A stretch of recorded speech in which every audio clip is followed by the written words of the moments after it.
What exactly is human trafficking? Human trafficking is the force, fraud, or coercion of individuals for needs of exploiting them. And so if somebody is literally taken by force to perform either labor or sex trafficking, if they are fraud, meaning they have cheated or been lied to into that situation, or coerced into that situation, that is human trafficking. It does not mean the transportation of somebody. It actually implies that they are being exploited. The three greatest destinations, or the demand is greatest within the countries of Japan, Australia, and the United States is third. So out of all of the victims of trafficking, the United States is third for the greatest destination for those to be exploited. So where was most taken from?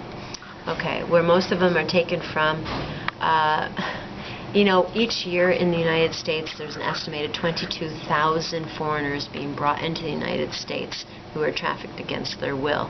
Quite often those are coming from Southeastern Asian countries such as Cambodia, Thailand, Philippines, but then also many of them are coming from Latin America.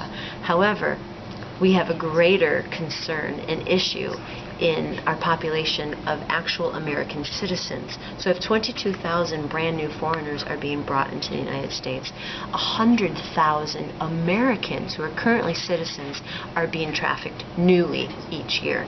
So the issue is is greater within our own citizens, not necessarily the foreign nationals. Okay, so what are some common ways that people are trafficked? It depends on if you have, if you're approaching that subject from international versus national. In an international scheme, quite often, for example, in the country of Thailand, you have situations where mothers and fathers have no additional means of income, and when they're older, it is the daughter's obligation to support the family. So quite often the father will sell, or the mother even, will sell their child into forced prostitution, or they will be trafficked into the sex trafficking trade. So that's one situation. So parents exploiting their children.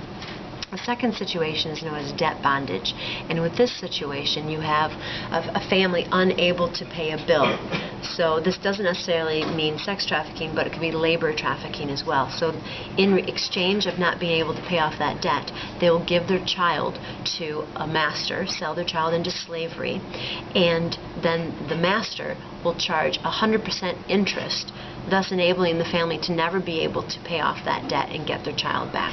So that child now becomes a generational slave. So when they grow up, their children will also be slaved and indebted to that family.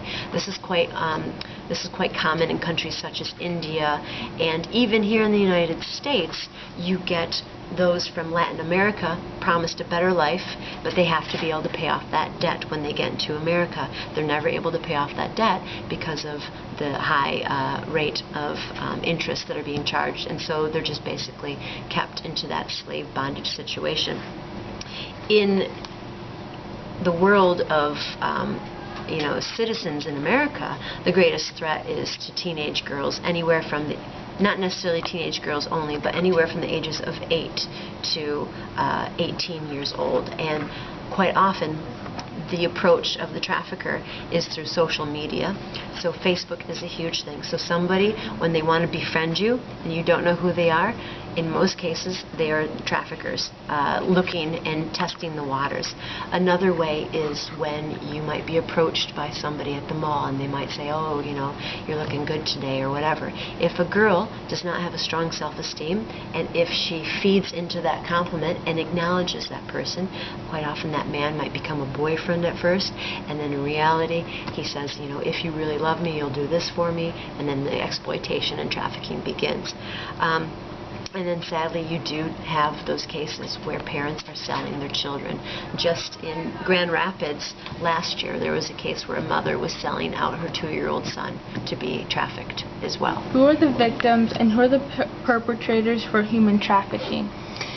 The victims in this particular case the greatest people at risk are going to be women and children. The average age in America for a girl to be trafficked starts at age 11. And it will last. If you are trafficked, you have a life expectancy of 7 years. So from the moment of first being trafficked to your final day, on average, it's 7 years because of the abuse, the drug abuse, the potential danger, HIV, all of these elements go into that life expectancy. But the greater question is who are the perpetrators? Now, this is an answer that I'm giving from an international perspective. 80% of all of the perpetrators, so who are the traffickers? Incredibly, it's going to be the women exploiting the other women. So you get that situation where there's this old elderly woman in a village in, Chiang Mai in Thailand, and she is low on money, and she knows that she can approach a young girl who maybe is 5 years old and says, I can give you a better life, and you can go and work, you can be a maid or all these different scenarios. And so the family trusts that elderly woman, and they allow the young girl to go with her, and in turn that woman then sells her to a brothel, and so she makes the money. So 80% of the time, or even the brothel owners or the madams, they're women. So 80% of all perpetrators are women exploiting women and other women and children. Has war, Women at Risk, saved any people from trafficking? Women at Risk International is just that. They look at situations around the world, not just within the United States, but around the world, for women who are at risk in various situations. And since we're talking about trafficking, I'll give you an example of where war was involved with the safe retrieval and rescue of a baby. There was a mother in Cambodia who was in need of money, so she sold her 2-week-old baby to a trafficker. And I know, as shocking as this may sound, but there are enough sick, twisted men that a 2-week-old baby would be used and exploited. And when war learned of the sale of this baby, war was able to act and go to that mother and say, we want that baby back. We will give you the money, and it only costs $200. And we will give you the $200 to buy that baby back, and we will take that child and rescue them and adopt them into a safe, loving home. So thank goodness this was a happy ending. This was a situation where that little 2-week-old baby, after 2 weeks, or at a total of being 4 weeks old, was brought back to safety. And now she's a beautiful little 6-year-old girl adopted to an American family in Atlanta. And so her life was spared from a life of just utter treachery. Whereas there's another little girl in India who's not so lucky. Her name is Sweetie, and she's about 13 months old. And she is constantly tied to a post, and no one's allowed to touch her, no one's allowed to give her any love or affection or anything like that, because the madam is training her to become desensitized to human touch, so that when she's old enough to be prostituted, they think that she will be a robot or a desensitized robot. And right now war is actively engaged in that situation, trying to rescue Sweetie.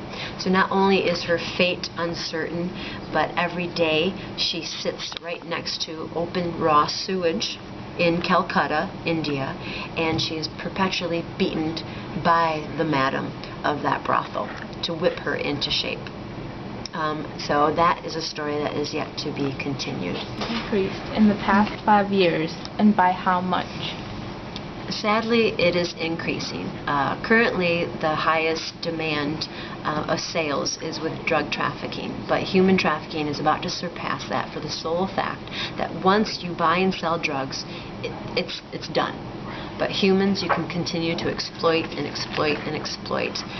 To give you an idea of how much money sex trafficking and labor trafficking brought in last year, it exceeded both Starbucks, Google, and Nike's sales combined. So it is a multi-billion-dollar industry, a $30 billion industry annually. However, even though it is increasing, the awareness is also increasing. So I have been fighting this subject for at least 10 years now. But now the media, television shows and news media, they're getting this topic out there. So I think with people becoming aware of the issue, it might begin to decrease.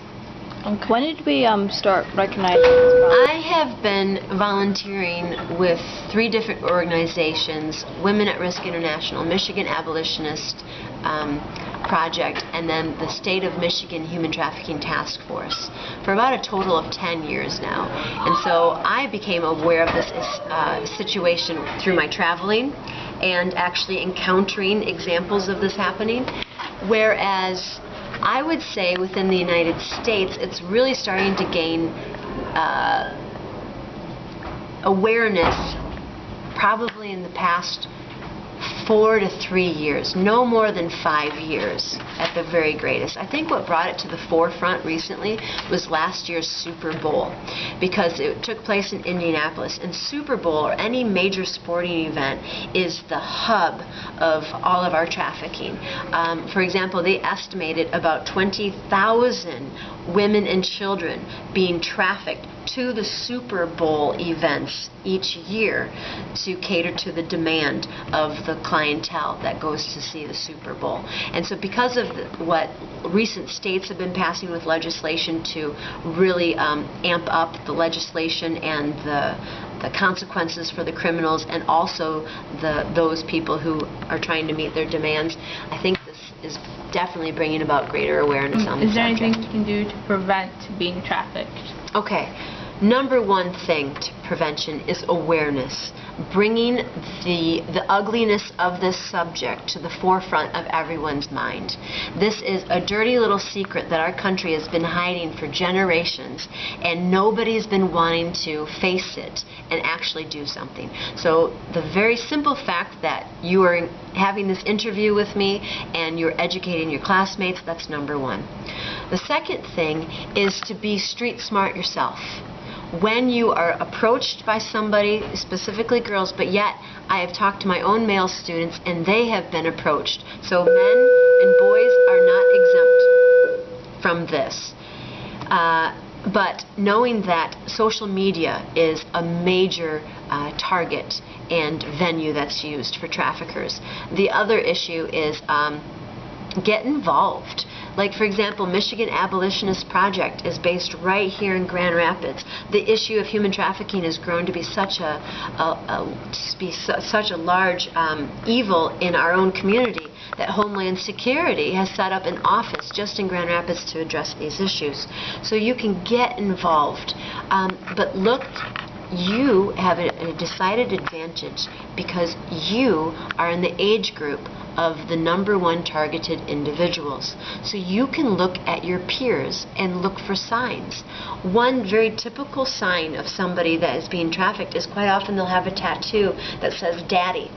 And that is the trafficker's way of labeling or branding their commodity or that individual. Is somebody extremely tired every single day in class? Do they keep to themselves? Do they not go over to people's houses? They're very private. Do they move a lot? They don't stay in one spot. These are signs and signals that you as a student can observe with your classmates. And if you see somebody, then you can obviously go to the counselor, come to me, communicate your concerns, and then we would then take it to the next level. And then also, there is the 1-800 hotline number for human trafficking. If you actually are out and about the city of Grand Rapids, I have seen trafficking take place in Grand Rapids. I have called personally this hotline number.